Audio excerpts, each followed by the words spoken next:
The reality is with comedy movies, they sometimes get popular by word of mouth. And I believe they reference that for certain comedy movies, that the fourth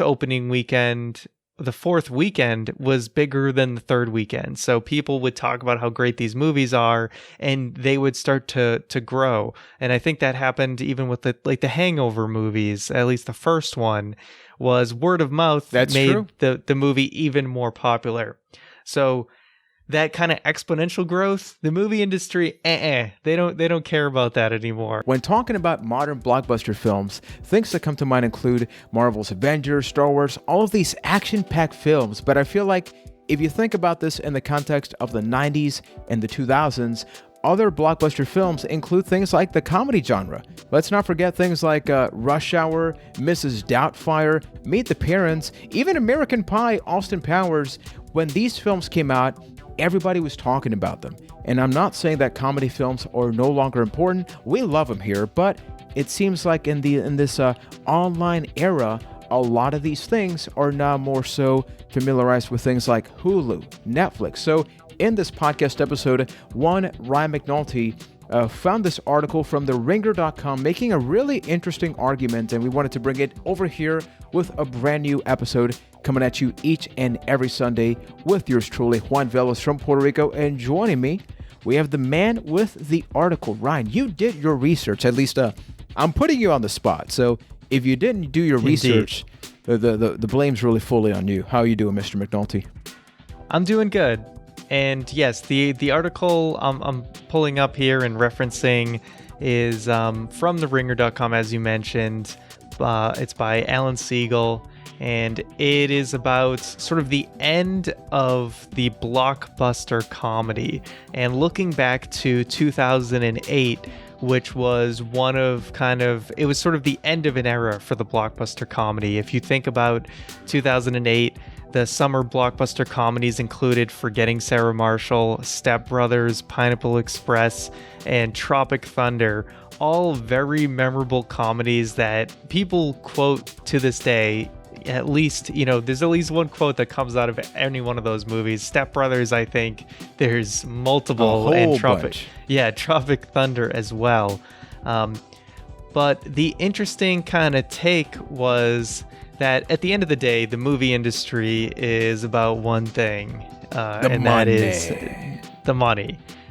And with the kind of explosion of the comic book action movie genre, you have the movie industry focused on big opening weekends. And if you think about Avengers and you think about even like the Transformer movies or the Fast and the Furious movies, they're trying to hit those huge opening weekends. People are pre-ordering their tickets, all the things like that.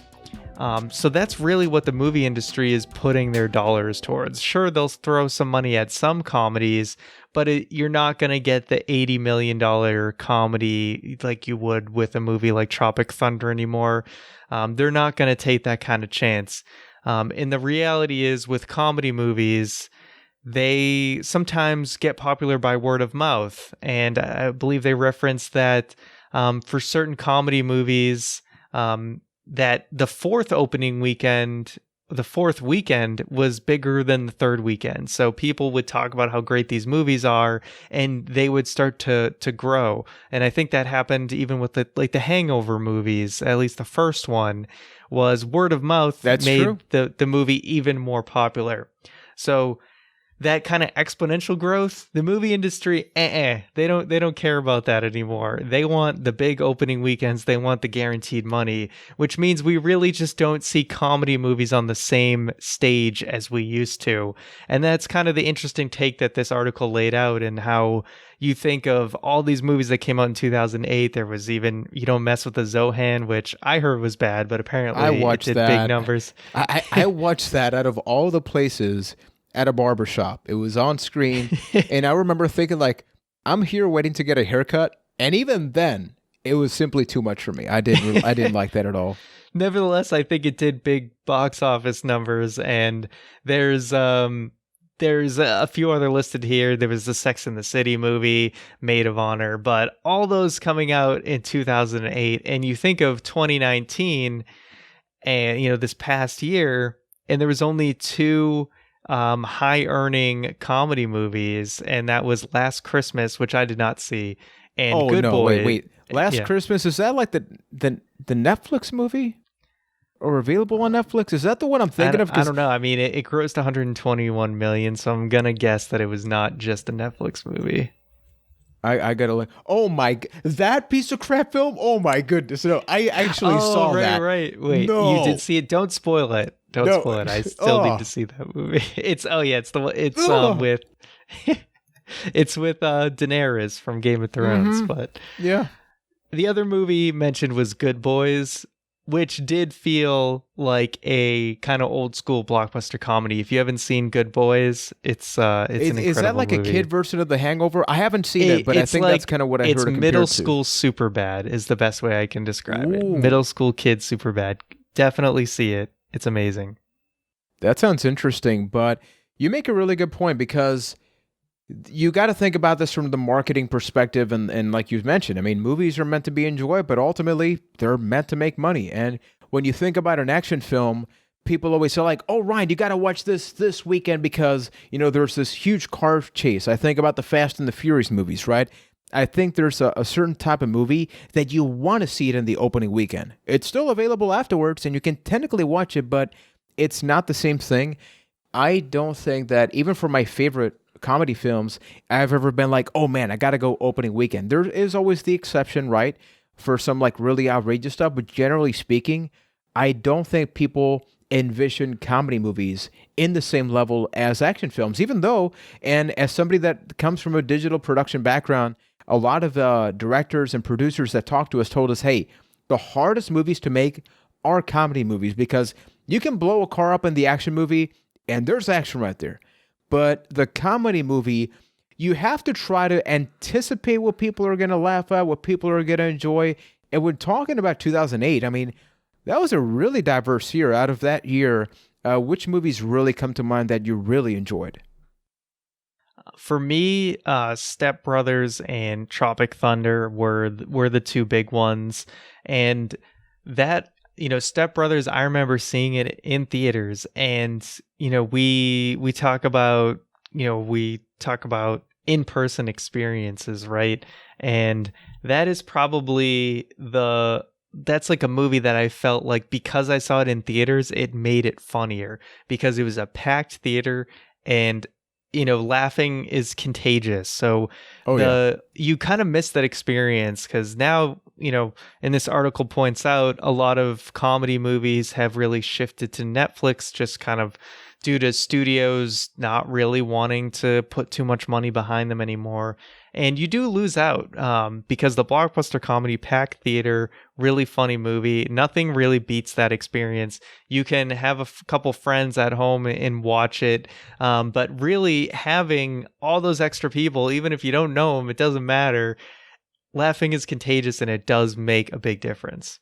And I think you're a lot more tolerable, or you tolerate people more in comedy films in the theaters than anything else, because if you're at a drama film, A Quiet Place, right? Quiet Place is the movie where you don't want to hear anything, right? You want people to be quiet to enjoy that. But with a comedy movie in the theaters, it's almost expected. Like, I want you to be loud. I want you to laugh out loud. And almost like a counter to my own point, I do feel like I'm never as tempted to watch a comedy film in the theaters, but for the big ones that come out there, like Rush Hour 2, I remember watching that in the theaters and just freaking loving it. I Love You, Man, and a bunch of that stuff. You brought up Tropic Thunder. Tropic Thunder, to me, was a film that I absolutely love watching. It's going to be a movie that, for a fact, at some point in the future, we are going to review this film because this movie, like, do you think this movie would be made nowadays for kind of obvious reasons? I do think it could still be made. I think a lot of the jokes would definitely be changed and be different. But I will say, yeah, Tropic Thunder is one that I feel should be dissected as it should be, because it is, in a way, because on surface level, it's a funny movie, but you can go a level deeper with this movie because it's a critique of Hollywood and, kind of the structure of making movies. So that's a whole nother layer to dissect that, as you said, we should get into someday. So I won't harp on it too much, but it's a more sophisticated comedy than it's even kind of letting on. Oh, without a doubt. And what I love is that Will Ferrell. Let's go back to Step Brothers now. Will Ferrell is this fascinating thing that you either like him or you loathe him, like not dislike. I don't think I know anybody that feels indifferent about him. Yet films like I will here, say Will Ferrell for me is hit or miss depending on the movie. There's some movies I think he's like Step Brothers, Will Ferrell, love it. Elf, I don't care for as much. I know people are near and dear to that movie, but I just don't give a damn. And yeah, there's sometimes some movies it lands for me, others it doesn't. yeah, like for me, Anchorman is like peak Will Ferrell for me. No, Anchorman 2, I walked out of the movie theater.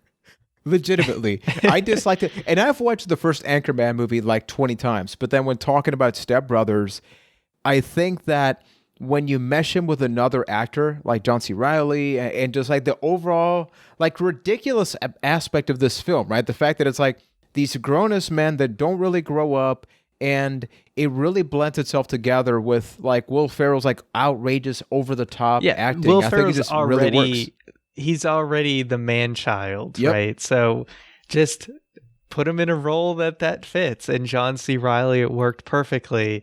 I mean, there was proof that the formula doesn't always work again because they did that Holmes and Watson movie, which is a complete disaster. I didn't watch that. I only saw a moment of it, and you would walk out of the theater, trust me. Damn. Or you'd walk out of your living room and never come back. Okay, it's that bad. But Step Brothers, the stars aligned, and it was magic. I feel like we responsibly have to bring up Pineapple Express because would you say this is the film where the whole obsession with James Franco started? Because I feel like people always like James Franco, but damn it, I am so sick. Like you mentioned it at the beginning of this episode, like a lot of these films are still quoted today, but I think people quote the essence of the James Franco character because of Pineapple Express, to the point that I just like frustrated. Like, I get it. It's a good movie. It is just insane. It is ridiculous. What did you think of it? Yeah, I thought it was a pretty funny movie, and this was when Seth Rogen was really on like his run of just blockbuster comedy movie one after another. And that was a time where it was literally, hey, Seth Rogen's in another comedy movie, I'm going to see it in theaters. Like that's he had reached that level, I think, for me and a lot of my friends, and I think across a wider audience as well. And yeah, Pineapple Express is definitely where I started to look at James Franco as a comedy actor, because before then I really only knew him from Spider-Man. Yeah, and you so like good. It's so good. Yeah, you kind of didn't think of him as a comedy actor, and now I've seen, James Franco seems like he's just always doing a comedy movie now. So that was really kind of a defining moment for him where people looked at him differently. Something that I'm taking a look at while looking at this list of different comedy films in 2008, I'm noticing like how outrageous they are. And don't get me wrong, I think comedy films have always had that. Like you even look at something like we mentioned, Rush Hour, Austin Powers, right? International Man of Mystery. We got to talk about Austin Powers eventually. I think it would be disrespectful for us to do a podcast like this because, damn, there's a lot of meat on that bone. You could just talk about so many different things from Mike Myers to everything else. But here, you look at like how outrageous these films are, like Pineapple Express, Tropic Thunder. Oh, there's Zombieland. Yeah, like Zombieland. Do you think that comedy films, in order to reach that blockbuster status, and maybe that's even why that happened, part of that article pointed out that even if a film is profitable, the problem is like a lot of these films do cost a lot of money in comparison to something like horror films. Like horror films can be made with almost next to nothing depending on the creativity, and they are some of the most profitable films out there. You got it. You got there. Are you a big fan of like the more normal like comedy films? Like to me, an example of that I do got to bring up is I Love You Man, right? A film that not a whole lot visually happens, but then you look at something like Tropic Thunder, and without question, yeah, it's about the laughs. But I mean, you could feel the money flying off the screen. That's a big budget comedy movie right there. Yeah, for sure. Like, where do you stand on that? The helicopter and the TiVo. That's a big budget. I mean, right there. The movie makes fun of it, right? It's like it's self-referential. Like, this is so expensive. No, actually, it's like it super is expensive. Where do you stand on like on comedy? Do you like the more subtle comedy or more laid back, or do you like this more outrageous type?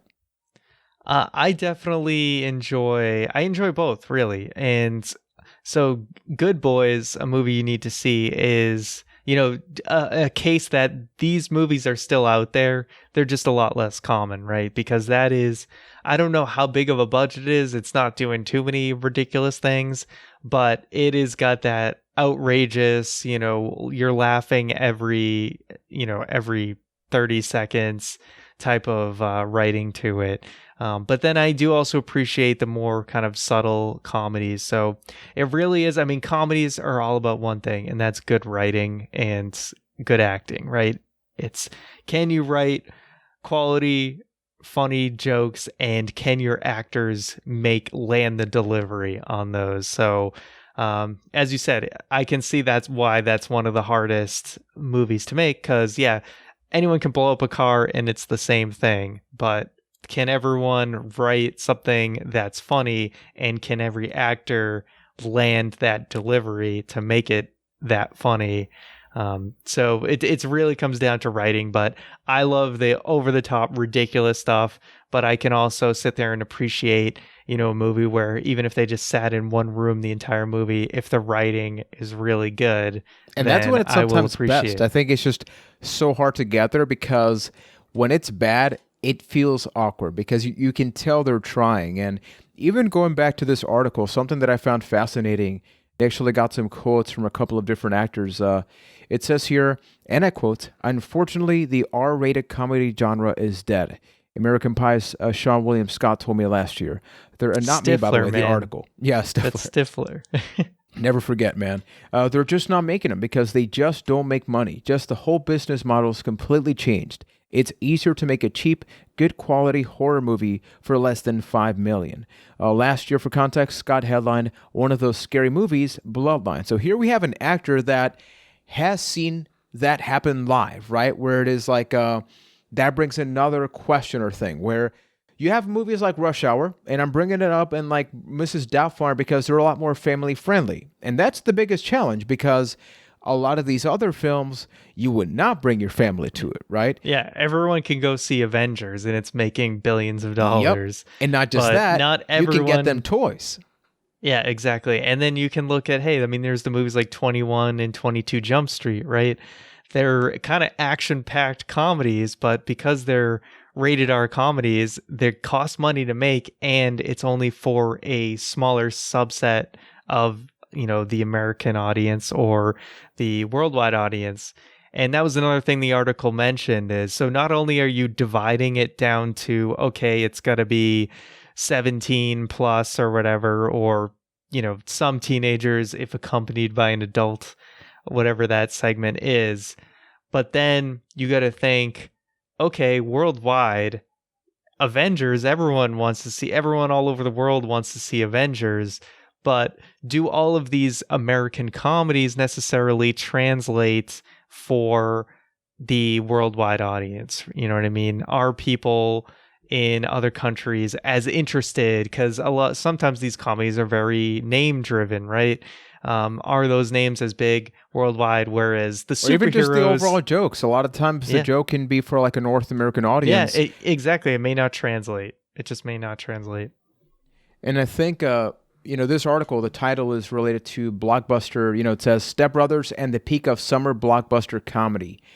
I would actually shift that and say, like, blockbuster films in 2020, and we'll have to wait and see what happens now with like the pandemic, and we're seeing movies that are not going to come out in theaters. They're going to come out directly to services, but Blockbuster is a fancy way of saying a movie that needs to appeal to a whole lot of people and that we can make money on them.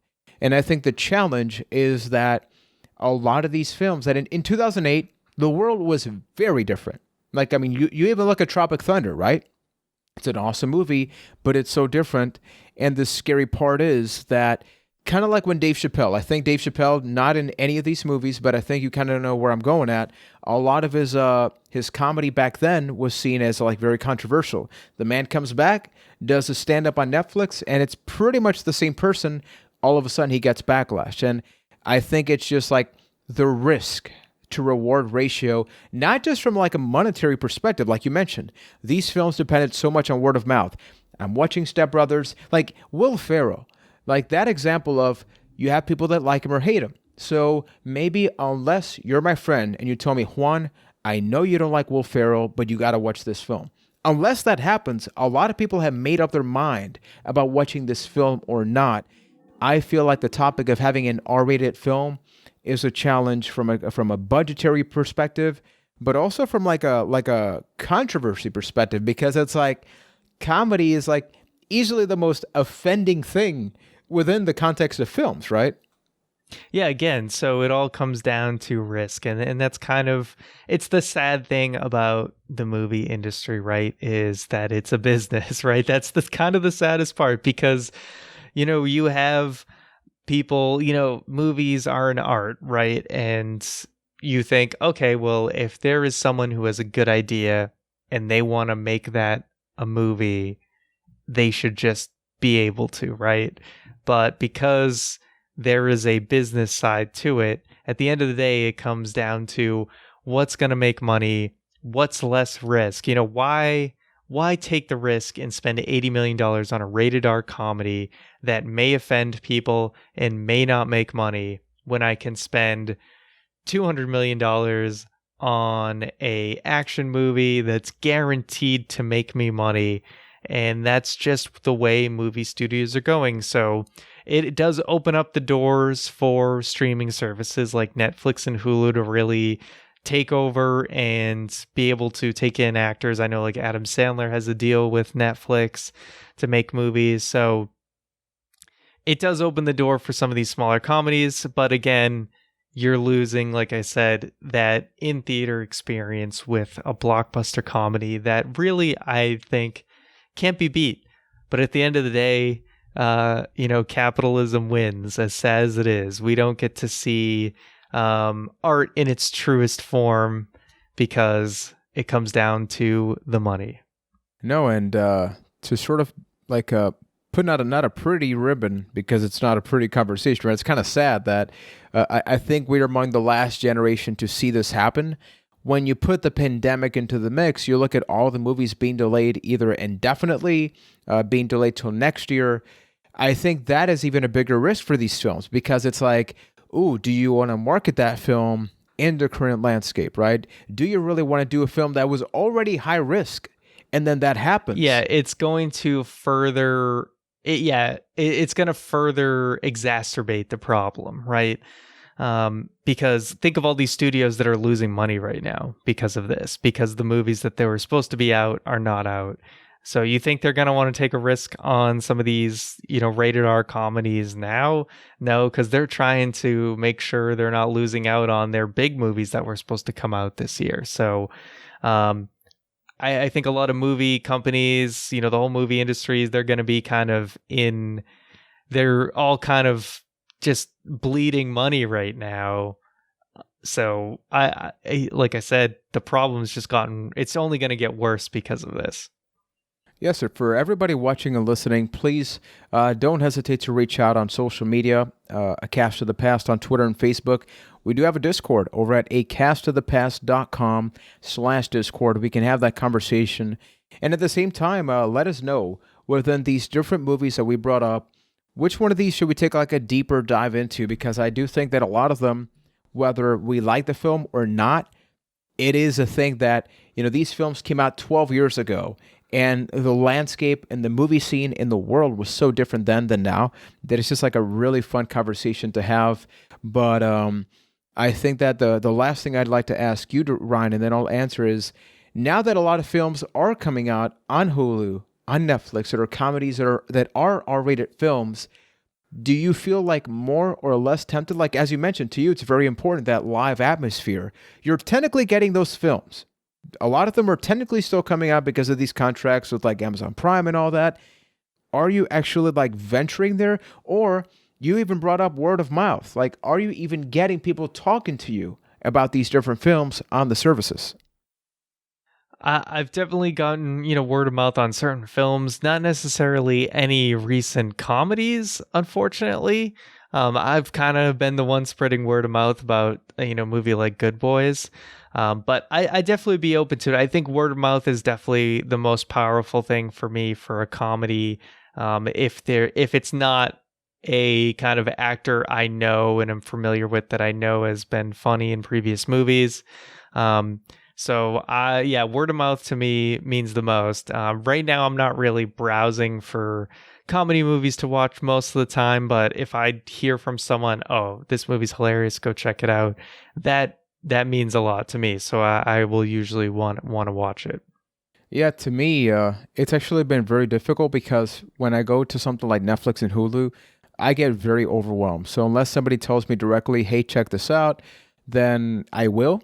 More often than not, I find myself watching shows. I think shows are a lot easier to digest in that if you don't like it, it's often 30 minutes, right? Comedy shows tend to be around that length, which even presents another challenge, right? Where you can throw that on Netflix or something, but you could watch maybe an hour and a half of a hopefully good comedy, or you could watch 3 episodes of a series, and if you like it, there's a whole lot more, and that could lead to things not getting sequels in a movie, right? You could watch a trilogy of movies, or you could just watch 3 seasons of a show. So everybody, please keep that conversation. As we mentioned, we do, this is your first time watching or listening, welcome, and you're more than welcome to subscribe to youtube.com/acastofthepast, or leave that 5-star review on your favorite podcast app of choice, and even on Facebook.